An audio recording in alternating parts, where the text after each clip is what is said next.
When you have somebody that you think is supposed to love you say these cruel, degrading things to you, cursing you out, saying horrible things, it's really shocking. It's kind of like, wait, what just happened? Is it only women that have trauma bonds, or are there No, men that... it can be men. Meet Dr. Nay, a licensed psychotherapist and expert in trauma bonds and narcissistic abuse. She was formerly married to Jordan Belfort, the real Wolf of Wall Street. With her extensive experience, she empowers individuals to break free from toxic relationships and foster healing. Let's dive into this transformative conversation. You have all of these negative feelings swirling around inside of you, and this person thinks that the negative feelings are coming from out there. They don't realize that they have unresolved negative emotions inside of them, so they start to blame the other people in their environment. Is it a good or bad idea for them to start seeking into a different relationship without healing? Bad idea. Bad idea. Yeah. I figured you would go there. Yeah. But what is the next step when you find out, like, man, I'm in it? Well, first you have to have radical acceptance that you're in it. Are there certain things that the partners are actively saying to that individual causing this type of trauma? The root of a trauma bond is one of the partners wants power and control over the other partner. Are there things that couples can do to prevent themselves from going into a trauma bond relationship? You know,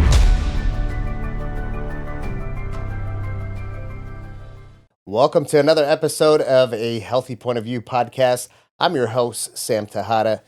Today we're going to be talking about relationships, sometimes abusive relationships. We're going to be talking about PTSD. We're going to be talking about things that a lot of people are scared to talk about. We're going to talk about these trauma bonds. And today we have an expert who didn't just learn what they know from schooling, but from her own personal experience. This is the original ex-wife of the Wolf of Wall Street. We have Dr. Nay here today. Dr. Nay, welcome on the podcast. oh, it's so nice to be here. Thank you for having me. Yeah, so you're an expert. And truthfully, you didn't just become an expert because of the schooling that you did. You Correct. became an expert through the experiences that you had to live. Mm-hmm. Why are you doing what you're doing today and spreading this word about trauma bonds? Well, I do believe that experience is the greatest teacher, right? I could have all the letters behind my name, but there's nothing like experience. And when I was in my quintessential trauma bond with the Wolf of Wall Street 25 years ago, I was in a fog. Nobody was talking about narcissism and pathological people and trauma bonds. And so I really became an expert in this subject because this is what I wish I had all those years ago to guide me, because it wasn't there. At what point in time did you tell yourself, it's like, you know what? I want to learn more about this. I want to become officially an expert with my certifications, my licensures Yeah. in this specific topic. Well, that's been like a lifelong journey, honestly, because when I met my ex-husband, I put myself into therapy at 23 because I was like, there is no way I can handle this life or this man. And so therapy, I believe, saved my life. And then at 39, I was living in Los Angeles and drinking green juice and doing yoga and meditating. And it came to me to go back to school to be a therapist. So I Okay. became a therapist, got my doctorate. And then I just saw in my practice all these smart, kind, beautiful women in trauma bonds. Right. And so I'm a nerd, I'm a true academic. And I was like, I'm going to go back to the research and see what the hell is really happening here. And you have your PhD. What's your Correct. PhD in? In somatic psychotherapy. Okay. Yes. Wow. It's really connected. Yes. It's not like you have a PhD in something completely different. Yeah. So, throughout your process of schooling and getting your PhD, did you participate in any of this type of research? Not really specifically in this type of research, but I did more about developmental trauma. That was what my dissertation was about. No, really, the research that I did is kind of in vivo, in real life, Okay. in my therapy room, witnessing what was happening to these people So you had like your own personal case studies right in front of you. right in front of me, Right. and they're in my book. Of course, names are changed, but they're in my book. Yeah. Which you have the book here. You launched it almost a year ago. Yeah. Called Run Like Hell. Mm-hmm. You know, that name by itself, if it's not catching, which is like, well, what is this book about? Yeah. And obviously you wrote this book to really connect with a lot of these people that have these trauma bonds. Now, one of the things you mentioned earlier, you said you saw a lot of women. Is it only women that have trauma bonds, or are there No, men it that? can be men. Okay, Yeah, it can be men. It doesn't matter your socioeconomic status, your sexual orientation, rate. It doesn't matter. It affects every single type of person on the planet. right. Now you specialize more on the women's side, I would Yes, assume. yes, I do. Okay, They just find me more, and the research shows it's like 1 in 4. Um, what is the research? It's like 1 in 4 women. Like with men, it's much it's less. much less, It's right? just much less, like 1 in 9 men. So, Yeah, that, you that's know, that's that's a interesting. big Yeah, difference. it is, Yeah, right? So okay, so let's talk about some of this stuff because I know from my personal experiences with friends and yeah, family, and working in the fire department for so many years. You get exposed to a lot of different relationships, and you see yeah, people go through certain things, and you kind of wonder, like, man, what this person could probably be living, fulfilling a more fulfilled life yeah, if they weren't in this specific situation. yeah. So, based on your personal experiences with trauma bonds, like, at what point in time do you know that you're actually in one of these relationships? Yeah, so I think that what happens, it's like anything, you don't fall in love with a person that's abusive right away, right? Over time, this person shows you a different side to them than they presented initially. And so what happens is that you start to think you're crazy. You start to feel crazy. You start to have conversations with this partner that go nowhere, that just go in circles. You fear the partner. You lose yourself. And I think all of a sudden you turn around and you're like, what happened? How did this happen? And it's usually you're in a lot of pain by the time you get to me. Are there certain things that the partners are actively saying to that individual causing this type of trauma? Yeah, so what happens is that at the root of a trauma bond is one of the partners wants power and control over the other partner. Right. So they use coercion. And so they pressure, they intimidate, they dominate, they threaten to make the partner fear them so that they're much easier to control. Or they lie to them straight to their face, right? You've heard the term gaslighting, Right. Right. right? Or they manipulate them. And so it's really mind control that happens. And it can happen in subtle ways, not physically, but it's often emotional abuse, verbal abuse, and psychological abuse. So, and that's something important to kind of like highlight because when people hear abuse, sometimes people go directly to like physical abuse, right? Correct.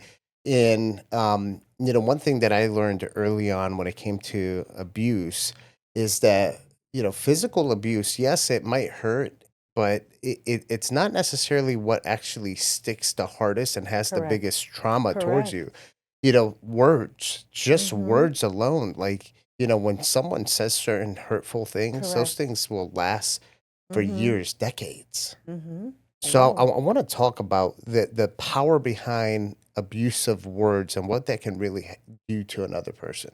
Yeah, so yeah, that's really I'm glad you're mentioning that. The way I describe it is that here's a person that you thought was going to love you, that was going to protect you, that was going to cherish you. And they actually become like an intimate terrorist with their words, you know, cursing you out, degrading you, saying horrible things. And the way I explain it, it's like a shock to the heart. When you have somebody that you think is supposed to love you say these cruel, degrading things to you, it's shocking. Right. It's really shocking. It's kind of like, wait, what just happened? And then sometimes people shrink and get quiet, or sometimes people fight back. It just depends. Well, when an individual says those type of things, Yeah, right, creating this trauma bond, yeah, the individuals that say hurtful things, a lot of the times, it's been known that that person is hurting themselves, right? There's correct. something Yes, inside that they need help. yes. Is there anything that helps identify these type of individuals that are causing this further Yeah, trauma? right. So to try to guide them in potentially getting them help somehow, because the thing is when people are in a relationship, people they think they love each other or they Mm-hmm. feel like they love Mm-hmm. each other. and the person who's going through the trauma, they might see an opportunity of this person might need some help. How can I get them help? Yeah, I mean, this is what I always say, like, we don't have pathological infants, right? I mean, people have developmental trauma. They might have a genetic predisposition to have more of a dominant personality. And also culture shapes our personality as well. So what will happen is that, yes, what do we say? Hurt people, Right. right? But here's the thing is that when you're in a relationship with someone like this, what usually happens is when you confront them about their behavior, they deny it. They don't take Mm. accountability. They don't have remorse. They don't have empathy or compassion. And actually, what happens is they blame the partner. Oh, wow. So that's where the whole mind games come in. And so listen, I'm in the business of change, right? Yeah. People come to me to change. So I am different than a lot of my colleagues that believe that, like, oh, pathological people, they can't change. Narcissists, they can't change. I don't believe that. I've seen them change. I've actually witnessed it. But here's the thing, they have to want to change. They have to want it. Yeah. They have to want to change. It's almost like a person who wants to succeed in business, like a business owner. Like, Yeah, you could call yourself a business owner all day, but if you don't want it, right. like, you're never going Yeah, to win. You're not going to have a successful right. business. Just think of it like business. Like if you don't have that drive Right. to change, you're not going to change. And a lot of times these people get a lot of benefits Yeah. by being abusive because they get to control people. They get to do whatever they want. They get to get all their needs met. Have you seen that there's any particular culture group that has more of these trauma bonds?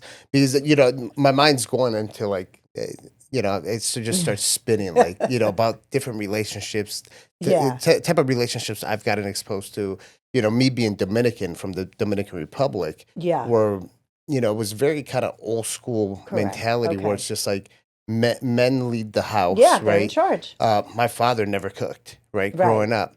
Now, Right. me growing up here in the United States, I took a little bit of a different approach. I was like, wow, I Yes. want to know how to cook. I want to be able to do a lot of the things that my father wasn't necessarily supposed to do. And I don't want to take anything away from my dad because I got a good relationship with him, and him and my mom are still together. Yeah, in different But time. yeah, different time. But I could see that certain cultures might Yeah. create some of these signs Yes. and symptoms that cause these type of trauma bonds. Have you Right. noticed that at all?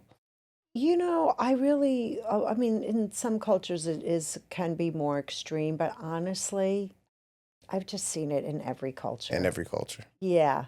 I've just seen it, especially in patriarchal cultures where there's a hierarchy, right? Because in a patriarchal culture and there's a hierarchy, it means one person has to always be above the other one. Right. That's really all the patriarchy means. So, in a world that I would love for one partner to be in their power and be connected, and for the other partner to be in their power and be connected, not power over. Right, Yeah, right. so that's what I'm Figure out hoping who for. has the power in their respective roles, right? Right. So, being a former firefighter, paramedic for Yeah. 12 So years. cool, by the way. I love Thank you. that. I appreciate it. Um, here in Florida, firefighters and cops that have the highest divorce rate, Oh, do they? you know? Okay. And it's something that I got exposed to Yeah. quite a bit working in Okay. the fire department. And I know like firefighters and cops, like first responders, they have a lot of PTSD Yeah, because of they get exposed to all course. kinds of stuff. Yeah. So how can a man going through a lot of PTSD, Yeah. post-military, first responder, Yeah. whatever it might be, how could that potentially feed into creating a potential trauma bond? Yeah. Yeah. Well, I mean, traumatized people, right? Because what happens is when you've experienced a lot of trauma, right? Like you're a firefighter or first responder, it creates a lot of feelings, a lot of negative feelings. And so, especially with men, unfortunately, we haven't taught men it's okay to process, that it's okay to feel. And so, what do they do with all those feelings? They stuff them. Right. But feelings and our emotions are energy in motion. So just because we stuff them doesn't mean that they go away. And so think about it. You have all of these negative feelings swirling around inside of you. And what happens is that this person thinks that the negative feelings are coming from out there.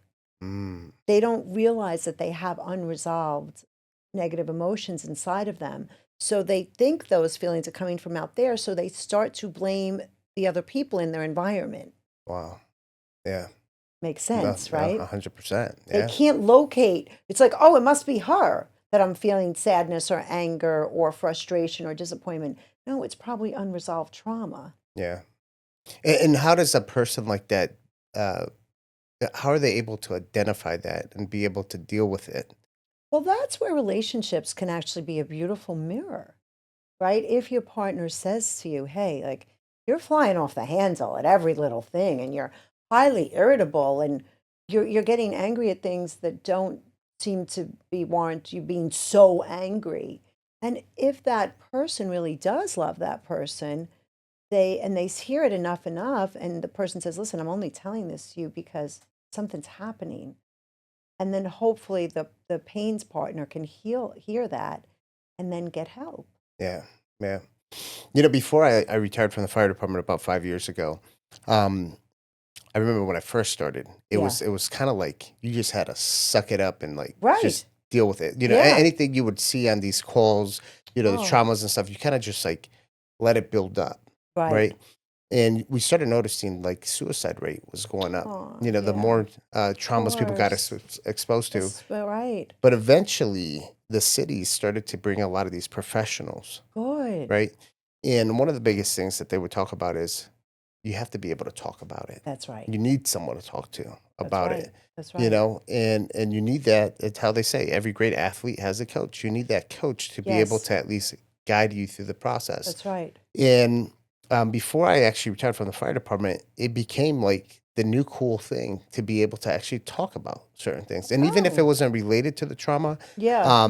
it was important for you to even like if you had something going on at home, they would even have days where they would bring the wives in so they know how to deal with you when you got off of duty, right? So Oh, then you can have a better wonderful. relationship. Yeah. Yeah. So I always try to like throw in stuff with first responders because obviously I was one for many Yes. years, Yes. and I think it's part of our community that need as much help, especially from experts like yourself. Yes, yes, yes. I mean, how do we expect we throw these people into these traumatic situations, but don't give them emotional resources? Right? I mean, what would we expect that would happen? I'm so Exactly. glad that they do that. Yeah, yeah, and That gives it's me getting better. hope. Yeah. So let's go back to the trauma bonds. Yeah. Specifically with females that are experiencing trauma bonds. So what is it that if someone's listening and just listening to the podcast right now says, "Man, I think I might be Hmm. inside of a trauma bond." Yeah. Like, what are some of the signs that they would know that this person that they're starting to be in one of these trauma Yeah, bonds? well, what they'll start to notice is that they'll have a symptom called cognitive dissonance. Okay. And cognitive dissonance is basically the mental discomfort we feel when we have two competing ideas inside of us that we can't reconcile. So they'll start to be like, is he good? Is he bad? Am I crazy? Is he crazy? Is the relationship good or bad? And so she'll start to have all of these questions, good or bad, about her, him, or the relationship that never reconcile. And she'll start to notice that she really loses her sense of self. She can't have autonomy. She can't dress the way she wants. She can't wear the lipstick the way she wants. She'll feel isolated. Right. A lot of times, these people want to isolate you. Or she'll notice her partner's words don't match their actions. Right. Or, and a lot of times, the partner, the pathological partner, even though they're abusive, they claim they're the victim.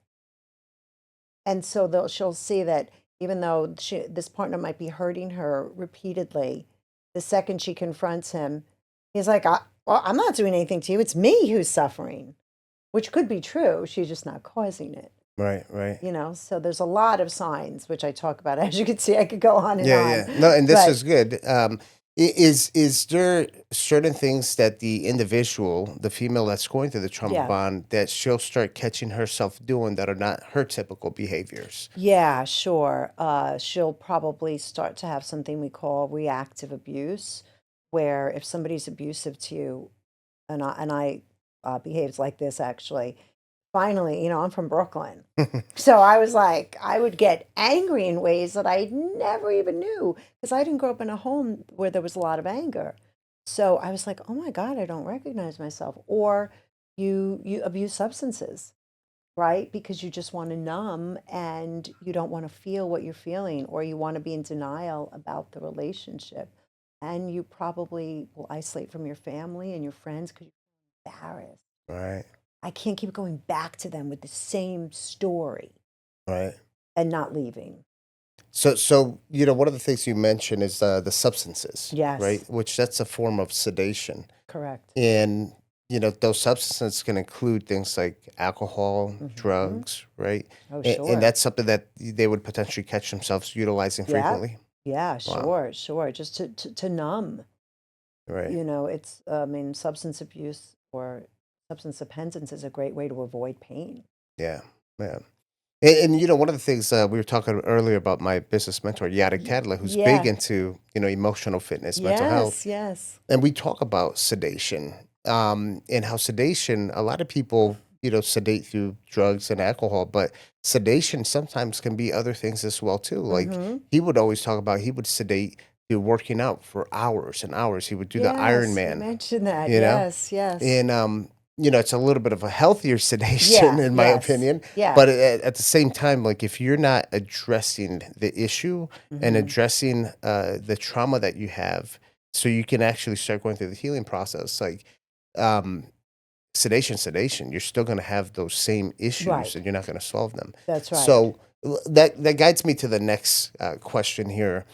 Someone who's going through this, what are the initial steps to being able to work on oneself because of this trauma bond, or being able to get out of it? Like what Yeah. is the next step when you find out, like, man, Yeah. I'm in it? Yeah, you're in it. Well, first you have to have radical acceptance that you're in it, right? You have to stop denying. You have to stop saying, I always say, hope is the hook. Oh, he's going to get better, or this is going to change, right? Once you have radical acceptance that you're in a trauma bond, what I tell people to do, there's two things. The first thing you have to do is put the mirror back on you. You've been obsessed with this other person, trying to fix them, trying to make the relationship better. You lose yourself. Get interested. Who are you? What do you need? What are your attachment patterns? What are your personality traits? And really start to focus much more on yourself. The second thing is, if you do want to leave, don't tell them. Because if you're living with a person that wants to have power and control over you, you think you're going to say, hey, you know what? I'm thinking of checking out of this relationship. They're going to be like, great, honey. No, they're going to go nuts, and the Right. relationship's going to get more dramatic and erratic. So I say, keep it close to the chest. Make a plan that you can get out and go to the helpers. Helpers are everywhere. Just this podcast alone, right? Right. Fine, like Mr. Rogers, you're too young for him, but I used to watch I Mr. used to watch Mr. Rogers. Rogers. And so he always said, go look for the helpers Right. because you can't Right. build resilience alone, as we were talking about. So that's good that you bring this, go to the helpers, because I feel like sometimes when you're having issues in any kind of relationship, you have helpers, but then at the same time, you think you have helpers, and it could be somebody who's feeding into you Yeah. being stuck into there. And sometimes it's not just a friend, but it could be family as well too. Yes. Yeah, Yes. because sometimes family doesn't want to see you split That's up right. with That's the other correct. person. Yes. So how do you handle that part? Because I feel Yeah. sometimes, like when you're having an issue with your partner, and you start bringing people involved, some of your best friends, or you're bringing family. Yeah. Now it's almost like your mindset just gets so like overwhelmed with Yes. people's Yes. Yes. Like opinions. confused, Right. right? And you're already so confused, right? We talked about the cognitive dissonance. That's why I would, get my book, right? I say that education leads to empowerment. So read.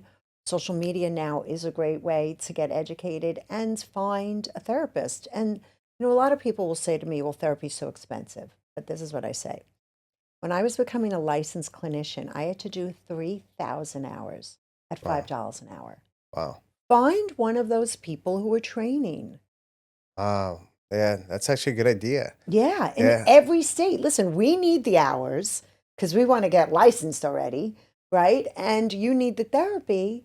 So I wouldn't trust family and friends because they have their own biases and they Right. project, and you need an objective person usually. Yeah. You know what I like about that too is that, so when I was younger, when I was I graduated high school and I was going through schooling through the fire academy and stuff. Yeah. And my back used to get crazy achy. I said, man, Oh. I just need a massage, but I couldn't afford these expensive massages. Right. I'd go to the massage school. That's right.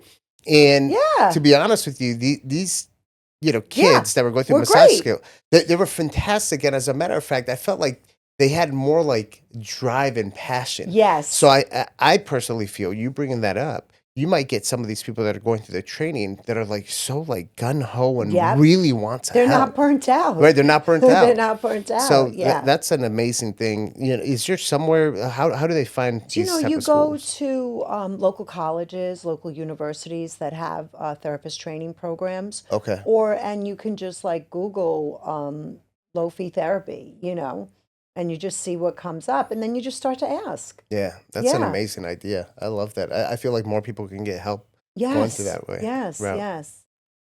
Awesome. So okay. So let's talk about the book because I feel like they could get a lot of help from the book as well too. Yes. They can get a lot of help. Yeah. The book is a really good book. When you write a book, you never know because you're just like alone in your thoughts. But now it's been out for over a year, and I get so many messages from women saying to me, Nadine, it's my survival guide. The book is saving my life. The book is making me leave. And I think why it's good is that I take initially 4 trauma bonded couples Okay. and I describe their madness, because it's really madness. And then I weave their stories all throughout the clinical material so you're not bored, right? And then the women get to see their stories in these stories. Wow. And so in the beginning, I do the couples, I explain who the pathological partner is, the woman, I explain the symptoms you get from being in this sort of thing. I explain how to leave safely. And then the whole last section is how to heal. So I take them through a whole journey. The healing process. Yeah. That's a whole nother process because it's first it's let's get out of this trauma. Yeah, bond. first, Yeah. let's run like Yeah, hell. run like hell. Yeah. Which I love that name, by the way. So let's run like hell. But then after you run and you're able to leave safely, Yeah. right? Now there's another part, which is a very, very important part. It's the healing process. The healing process, yeah. And part of the healing process, it's when people end up leaving a relationship, both of them are always thinking about each other. Oh, right? correct. And one wants to reach out and one wants to send a message or whatever That's right. it is. That's right. So how do you start a healing process Yeah. still in that mindset? Well, if you're not married, if you haven't been married, or if you don't have kids, you have to go no contact because it's like a drug, right? You're addicted to Coke, and then you go back and get a little another hit. You're back in. You're back in it. Right. So you really have to go no contact from that person to start your healing process. And like I said, that's when I tell them turn the mirror back on themselves. And how long does that no contact go for? I mean, you have to do it forever if you can. Right. Because every time you dip your toe back in, all of the longing and the feelings. And what happens with a trauma bond specifically is that in the beginning, when you fall for this person, there's a lot of love bombing.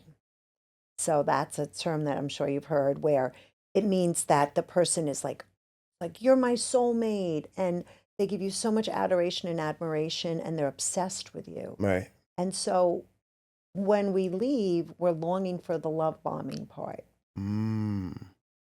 We forget about, I call them Dirty John and Romeo. We're longing for Romeo. So that's what can make the longing really hard in a trauma bond. But I always say, when you want to text them, I say to my patients, text me. Right. Do not text them because you have to heal your loss of self, you have to heal your cognitive dissonance, and you have to heal your CPTSD symptoms. Right. So there's a lot of healing that has to happen. Yeah. And that's not anything that happens overnight. No. So, the last thing you need is something to trigger. That's right. And Exactly. put you back where you started. That's right. So when you start talking about this healing process, what does that look like? Well, for everybody it's different. So if a person has a lot of early developmental trauma from their childhood, then they've left a trauma bond, they're getting squeezed. Oh, wow. Right? Wow. So that person's healing is going to look different than someone who just really is just getting out of a trauma bond, right? I mean, we all have some relational trauma because there's no such thing as perfect parents. So the healing process is going to look different. But the first thing I do is I teach them about their attachment. I start to teach them about their personality traits. I start to really use psychoeducation, validating what they've experienced. And then I see what symptoms do they have. Are they depressed? Do they have shame? Do they have flashbacks? Do they avoid? Right? So these are all symptoms of PTSD. And I give them an assessment and see, okay, which symptoms do you really have? Everybody has loss of self and cognitive dissonance. So Right. that I don't have to worry about.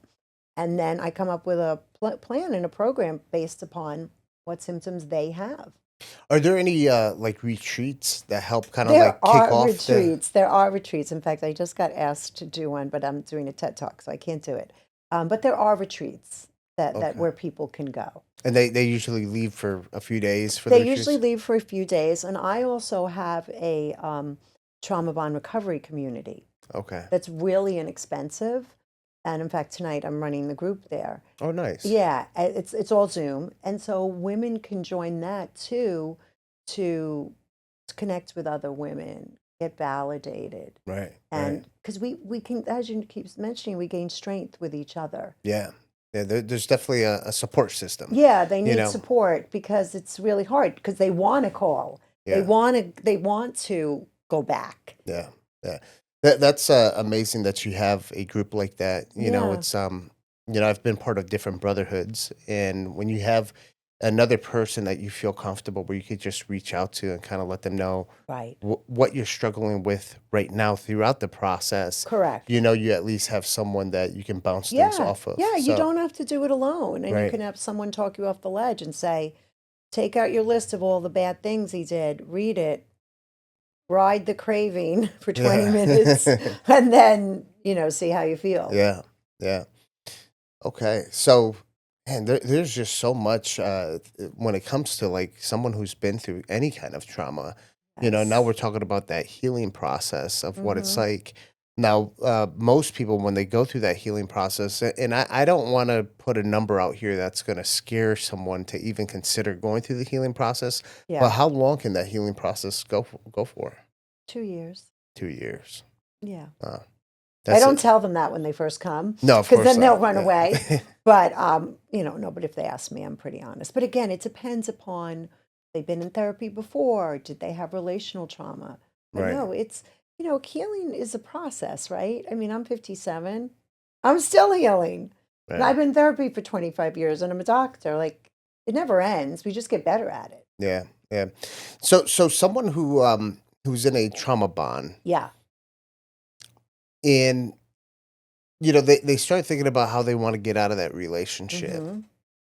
Is it a good or bad idea for them to start seeking into a different relationship without healing? Bad idea. Bad idea. Yeah. I figured you would go there. Yeah. Yeah. But Yeah. because a lot of people get out of one relationship to get to another one, I and know. then it I doesn't give them the know. opportunity. And yes, they got rid of that other individual, Yeah. Yeah. but what can happen if they don't give themselves that time to actually heal and start Yeah. going into another Well, relationship? first of all, they bring all the issues from that relationship into the new one, Hmm. right? So it's just, and it just doesn't work out because they're just going to be triggered left and right. And, when you leave a trauma bond, and we talk about this, who do you trust again, right? How do you learn to trust? But you have to spend that time learning to trust yourself Right. Okay. and learning to listen to your body because in Western society, we've reified the brain and thoughts. We've made it like the master. But I believe the body is where our real self lives. And so I teach them to like, forget about the thoughts. What do you feel inside here? Let that start to guide you. And that's like anything, like playing the piano and learning scales. You have to practice these Right. skills. Yeah. They take time. Do you include any kind of breath work or meditation Yeah. into that Yep, process? yep. Okay. I work with them on their breath and making sure that their out breath is longer to activate their parasympathetic nervous system. And humming actually is a great thing to stop rumination, Oh, okay. because rumination's a big thing that people do. It's the number one reason people come to therapy. Really? Yeah. Huh. Yeah, well, think about Snow White when they sang Whistle While You Work. I think that's what they meant. Yeah. Interesting. Yeah. Interesting. Yeah, I learned so much new stuff on the podcast, by the way. Oh, that's great. So, okay, um, we're going through the whole trauma bond. We're going through the healing process, Yeah. and then once you've actually achieved that healing process, how is it from there? Like, what type of mindset is that? Like when the person should feel confident enough to now start Yeah, to dating start again? dating. Yeah. So the nice thing about relational trauma, especially this sort of trauma, is the research shows 75% of people who experience this sort of relational trauma experience post-traumatic growth, Mm. right? So we always hear about PTSD, but we don't talk a lot about PTSG. So, post-traumatic growth, is that relative to the new relationship, or is it like growth After, for in them, general? for the growth for them. Really? Yeah. Like even like, succeeding in career and everything Yes, else. yes, yes. Wow. Because they realize how strong they are. They reconnect to their authentic self. They can make meaning out of their suffering. Sometimes they're more connected to their spirituality. Pain makes us fall on our knees, and it Right. makes us open to change, Yeah. right? And so now all of these new shifts in perceptions and these new ways of being can emerge. Yeah. So that's amazing, actually. So Yeah. the amount of growth that you can see from just getting past that trauma and healing could probably be the light at the end of the tunnel that Yes. you've been searching for. That's right. That's Wow. right. And you just, like my trauma bonds, when I left, I went to a really great place called the Karen Foundation. And like you said, I went to a 5-day retreat called Breakthrough. I didn't know I could say no. I didn't know what boundaries were, right? This was a long time ago. So that traumatic bond forced me to learn so many things, Right, because right. I was like, I'm never experiencing that again. So, Dr. Nate, so we talked about post-traumatic growth, Yeah. which is something that it's almost like the prize that you Yeah. really get from Yeah. getting out of this trauma bond.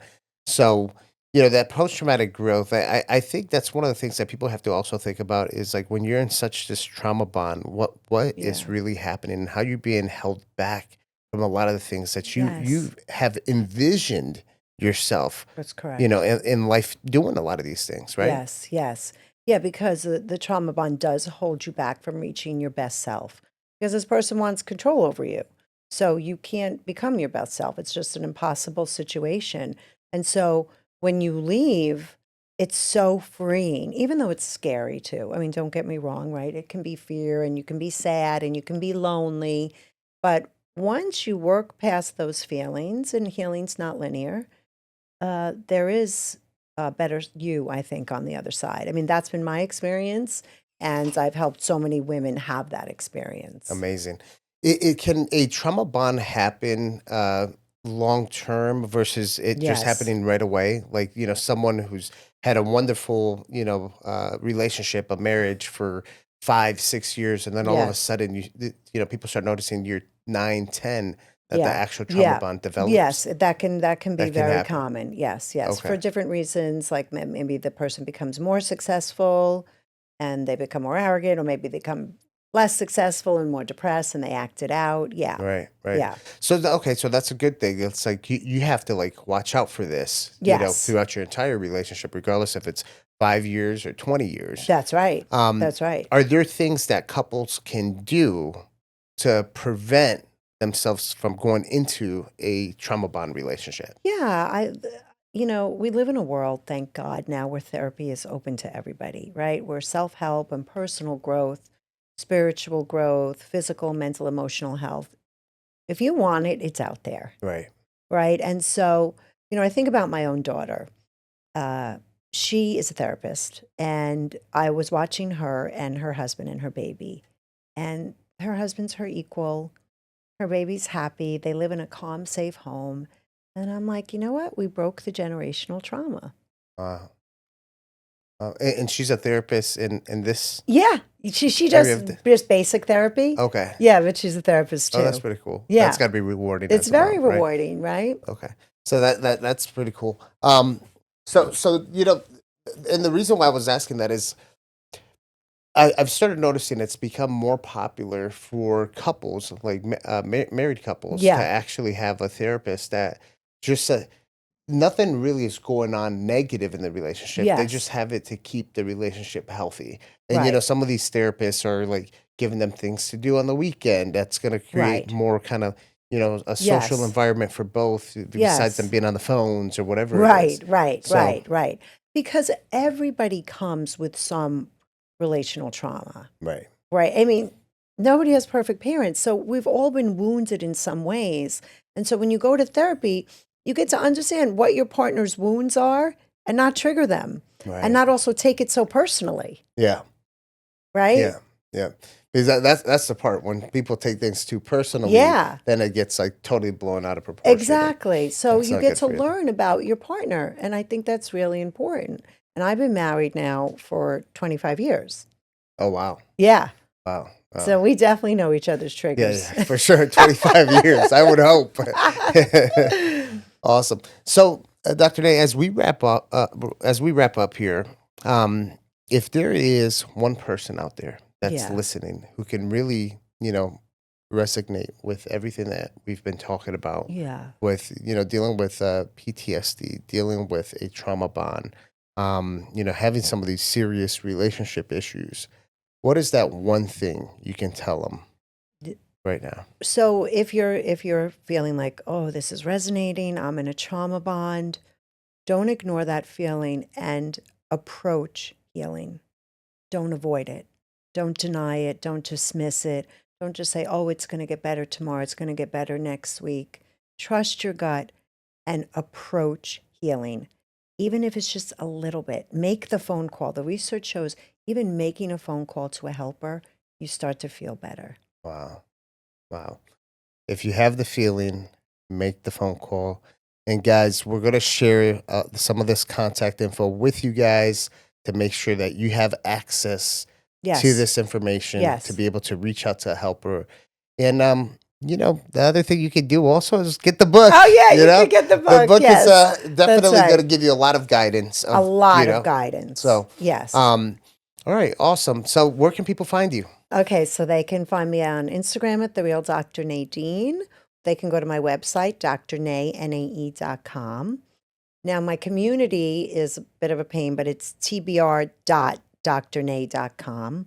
And I'm on TikTok with the Wild West of social media at Dr. Nay LMFT. Amazing. But come say hi because I answer all my own direct messages. I love it. I love it. And guys, we're going to have all of these different links and stuff down below so you'll be able to follow and engage. Dr. Nay puts tons of content out there. Yes. Before the podcast, I was like, oh, let me go check it out. And I went through that whole like algorithm, thing that Instagram puts you through. So I just like watched everything, which is very informative. You've done a lot of other podcasts. So Yes. I appreciate you being out here spreading that word and helping people because that's what we're all about. Thank you so much for having me. This has Dr. been Nay, wonderful. it was a pleasure. Thank you.